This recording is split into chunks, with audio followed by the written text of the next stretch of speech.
Good evening, everybody. Welcome. Happy to see you all here. Can you hear me in Zoom land? Hello, everybody. Welcome.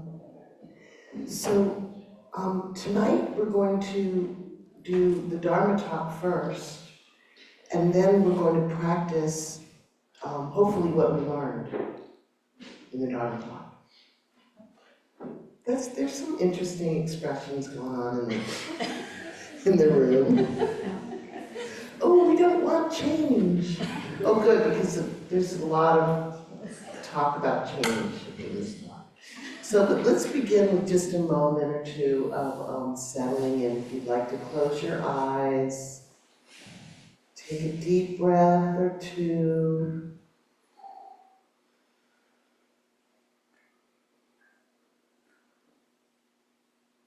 Come home to this body sitting.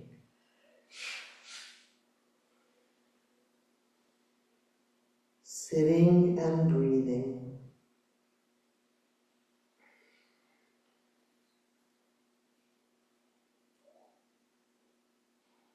And just take a moment to smile to this present moment.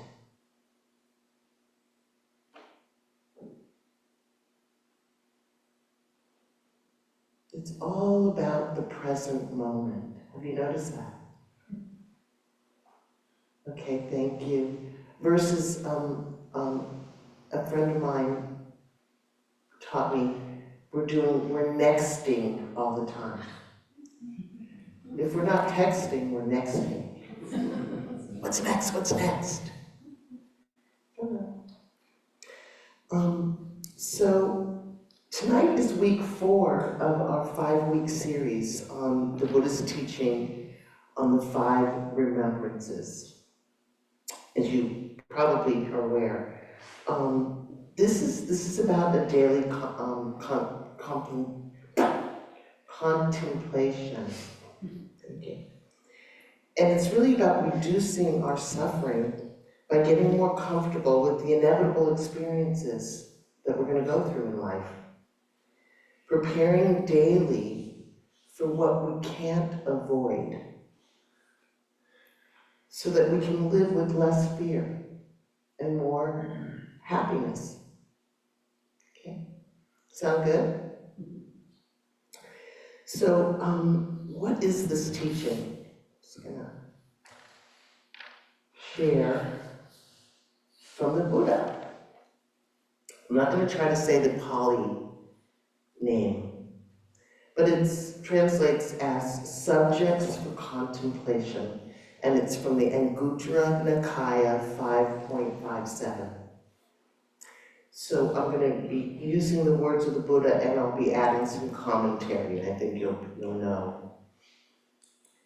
So the Buddha, these are the 5 facts that one should reflect on often, whether one is a woman or a man, lay or ordained. Which 5? I'm subject to aging, I have not gone beyond growing old. I'm subject to illness, have not gone beyond illness. I'm subject to death, have not gone beyond death. I will grow different, separate from all that is dear and appealing to me. I am the owner of my actions, heir to my actions, born of my actions, related through my actions, and have my actions as my arbitrator. Whatever I do for good or for evil, to that I will fall heir. So the problem that the Buddha is putting out here, and he uses this word intoxicated, because we are intoxicated with youth when we are going to be growing old. We're intoxicated with health when in fact we're subject to becoming sick. We're intoxicated with life, and we all will die. We're intoxicated with the desire and passion for the things that are dear and appealing to us. And we forget that we're going to receive the results of our actions, whether for good or evil. Thus, this is the words of the Buddha, thus we conduct ourselves in a bad way in body, in speech, and in mind. But when one reflects on these often, our intoxication grows weakened. So that's the idea. When we reflect daily on these, we become less enamored. We become more in tune, in touch with reality. He then finishes it with reminding us that we're not alone. He says, now the disciple of the noble ones considers this. I am not the only one subject to aging, to illness, to death, who will grow different, separate from all that is dear and appealing to me, and who receives the results of their actions. So that inspires compassion. We're all in the same boat. So it really inspires us to be connected with each other and compassionate. I just want to offer quickly that I've worked with this for many, many, many years, and until this week, really this series, I really didn't understand how to work with it. It was sort of a dry, rote, okay, supposedly this is going to help me, so let me reread the Remembrances. I had it posted for a while, and I would look at it and kind of read it every day. But it really was dry. I was like, well, maybe this is going to work on me in ways I don't know. So I'm really excited because I feel like I'm getting now how to work with this, and that's what we're going to do tonight. So I'll be using the words attachment and clinging, and sometimes craving, as the opposite of separation. It's okay? Larry Rosenberg says there is, quote, a certain lightheartedness that comes from practicing the remembrances, a feeling of calm and ease. So I want to highlight this book, Living in the Light of Death. Isn't that a lovely title? Exciting, huh? But look at the subtitle, On the Art of Being Truly Alive. And that's what it's about. Okay. So that's what we're learning tonight. We're going to be focusing on number 4, becoming different and separated from all that we cherish and love. We're attached to and cling to what we love. People, objects we hold dear, to having things as we want them, to avoiding what we don't want, to our views. We get attached to our views, the way we think about things. Our world, our own world, and the world. What we take to be ourself, we get attached to our ideas of ourself. It sounds like the second noble truth, doesn't it?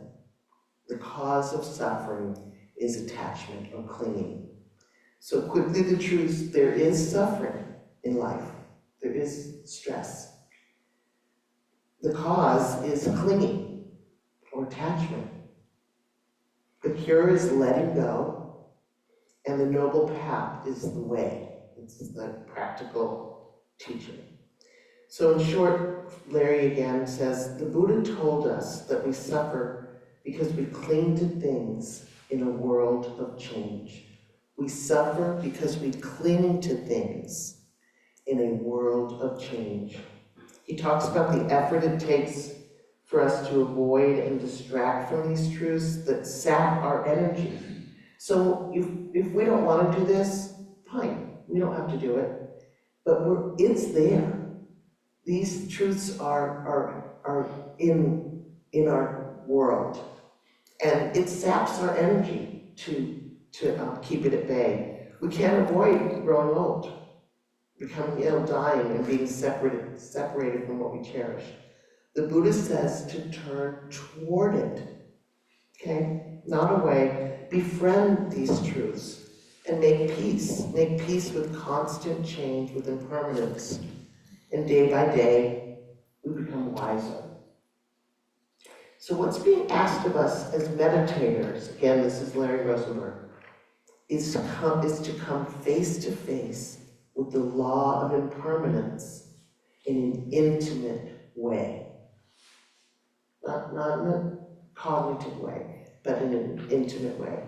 This fourth contemplation, being separated from what we love, is about reducing our clinging or attachment and therefore our suffering. It's about practicing letting go. So the problem with our attachments is not really the things themselves, Larry says, the objects, the people, the achievements. The problem is that we make a self out of them. I'm the owner of a Lexus, he says, the president of a company, the father of 3 fine children. We create a self out of these things, and we believe that's who we are. And when we think of dying, we imagine losing these things, and we're terrified. But what we're most afraid of losing is the sense of self. Tonight we'll practice this teaching. Together we'll be sending compassion to each other and loving kindness as we learn to start letting go of this idea of who we think we are. So the 3 aspects of life: impermanence, change, constant change, suffering or dukkha, and clinging to this idea of self that is itself constantly changing. So we're not this stable entity looking out on a changing world. We are a changing entity looking out on a changing world. And that really makes a difference when we start to work with that. So we experience loss all through life. Our youth, the body can't do what it once could do. I ran a half marathon like 10 years ago. You know that's 13.2 miles. Okay. So, and then 4 years ago I had double hip replacements. So things changed, didn't they? It's all good. I mean, I don't miss running a half marathon. But I do hate that opening jars is like impossible. When did opening jars get, like the hand doesn't do what it used to do? And bad hair days have sunk to a whole new low as I've gotten older. I mean, like, whoa. Truthfully, I do enjoy many aspects of aging, and that's another talk. And meditation really makes a difference. But this body's changing, and I have a mirror to prove it. Aches, mental lapses, new bulges that appear, all kinds of sensations arise, perceptions definitely changing, mental stories, no constancy. Consciousness is here while I'm alive, and it allows me to experience awareness, but it's not mine. The teaching is our consciousness is not ours, but we cling to it. I try to recall that. Separation by death is a fact of life. This practice of acceptance truly supported me at my mom's deathbed, when I could be in the moment-to-moment process with her in a loving way. I could feel the sadness when I watched her take her last breath and rode the waves of grief and just kept, being present, just being present and witnessing. And, the practice was right there. So remember the teaching of the second arrow. So part of life is stress, it's dissatisfaction, it's suffering. If we can ride the waves of that disappointment or that hurt, physical or emotional, without adding the second or third or fourth or fifth arrow, adding the scenarios, well now, because of that, this is gonna happen. Or now I can't go there, or I can't do this, So that's what we want to do. We want to just be in direct relationship with the challenges without embellishing, without adding.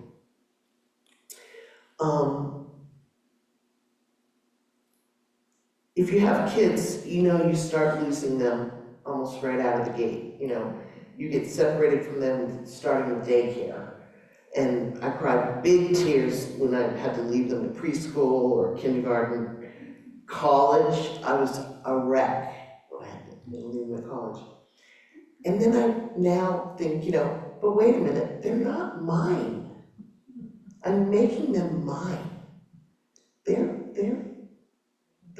themselves, you know.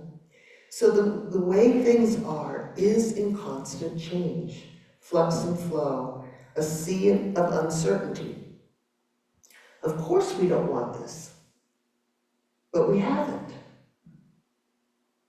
We can numb ourselves, distract ourselves, or learn to find some peace through acceptance, allowing things to unfold, and learning to let go. So it doesn't mean we don't care. It doesn't mean learning what we can, it means we're learning what we can affect and what we can't.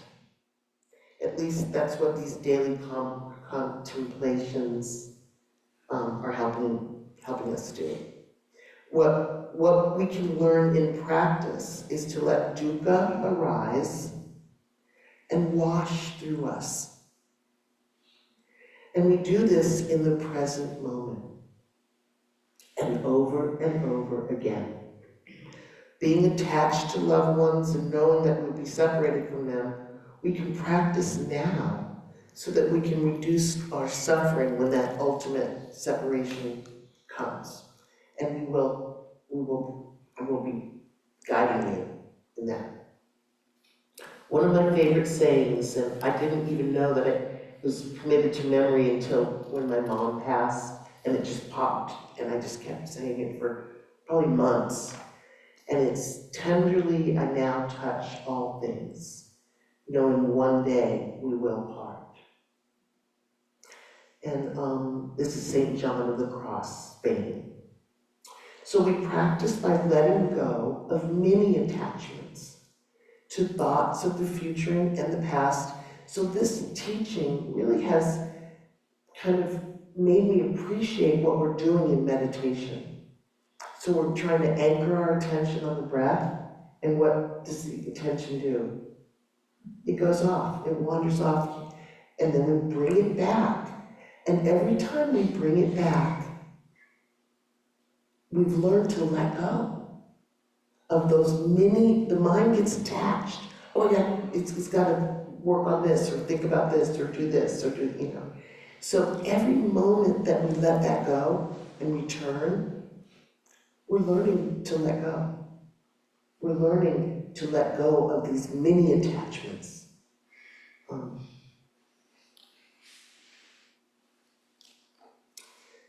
And at the end of life, it won't matter, oh, this is what we've acquired, how hard we worked, what awards we got, how much money we made.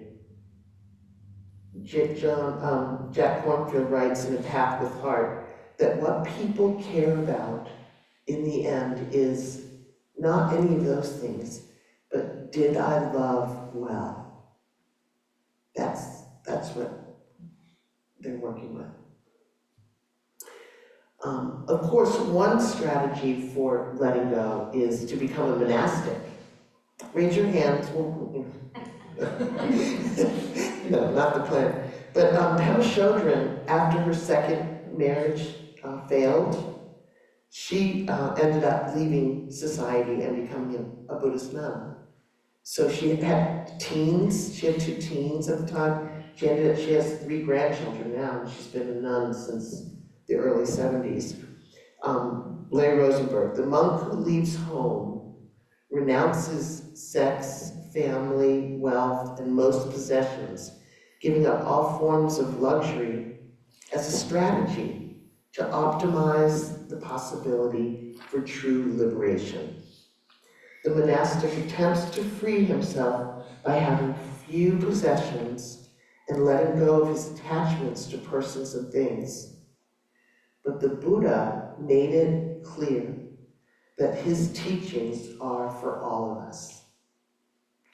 So yeah, that might make it a little easier when you completely abandon society, but we are monks and our task is the same, to abandon craving and our clinging.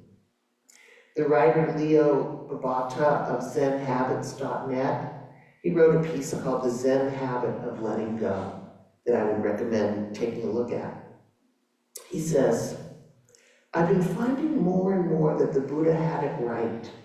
Pretty much all of our struggles, from frustrations to anxiety, from anger to sadness, from grief to worry, all stem from the same thing. The struggles come from being too tightly attached to something. When we're worried, we're tightly attached to how we want things to be, rather than relaxing into accepting whatever might happen when we put forth our best effort. When we're frustrated with someone, it's because we're attached to how we want them to be, rather than accepting them as the wonderful, flawed human they are.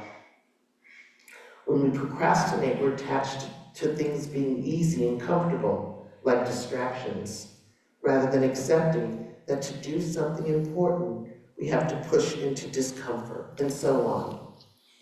Okay, if you're ready to accept that being too attached, clinging too tightly, is the cause of our struggles, then the answer's simple, right? Just let the attachments go. Just let go. Okay? We'll do that tonight, right? Good luck. We practice in meditation. That was trying to pay attention to the present moment.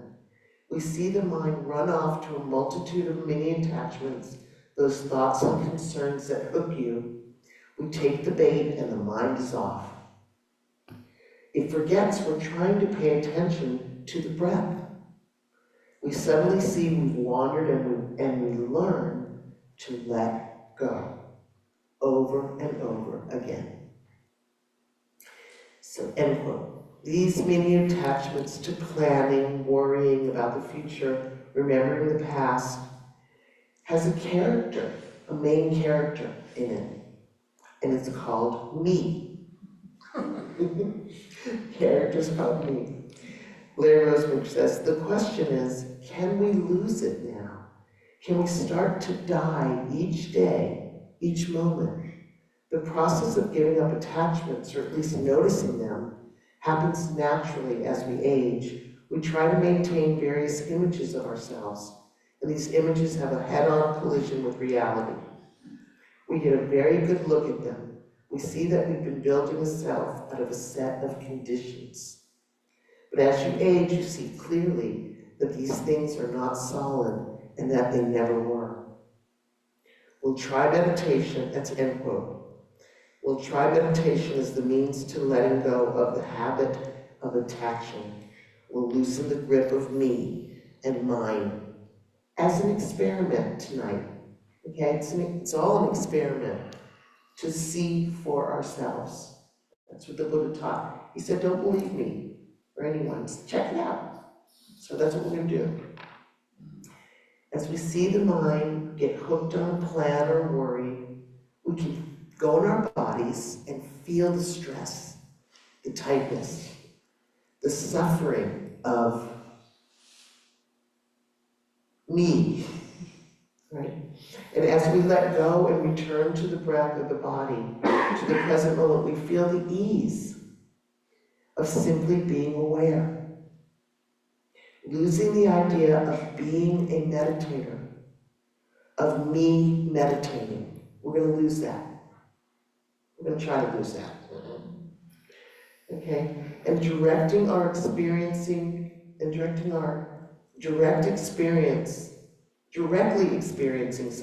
the body, not my body, the body.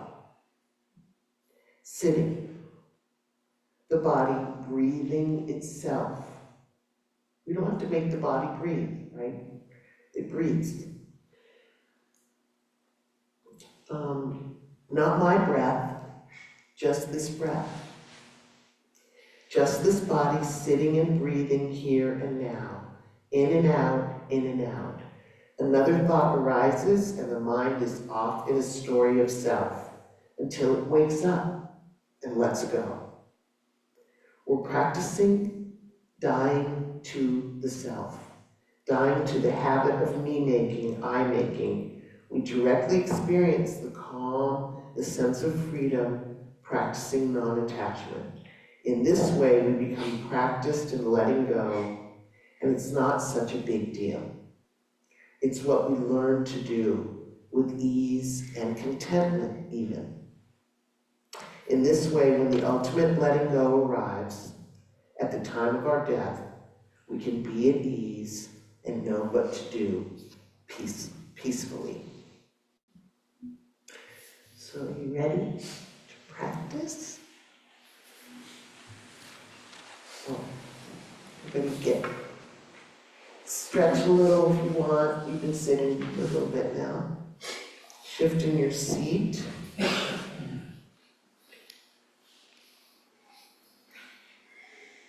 Good. Let's take a nice deep breath. Open the mouth to release it. Inhale through the nose, lengthen your spine. No, lengthen the spine.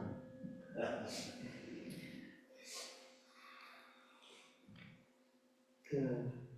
And just bring your attention to this body.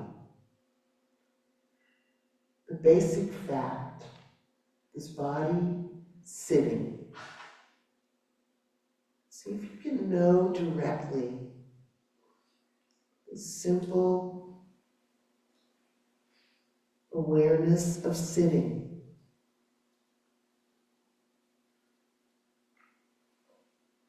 Notice that breathing is occurring. There's breathing in this body.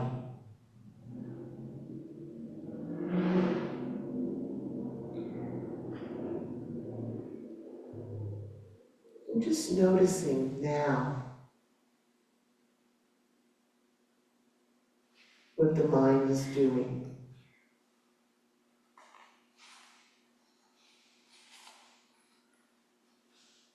Is it relaxing on the body, breathing? Or does it have a tendency for agitation? It's fine if it does. It's not a problem.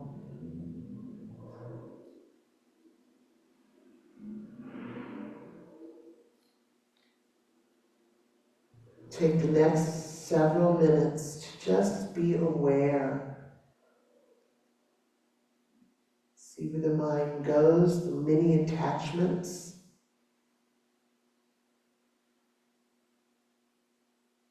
And see if we can just let it go and return.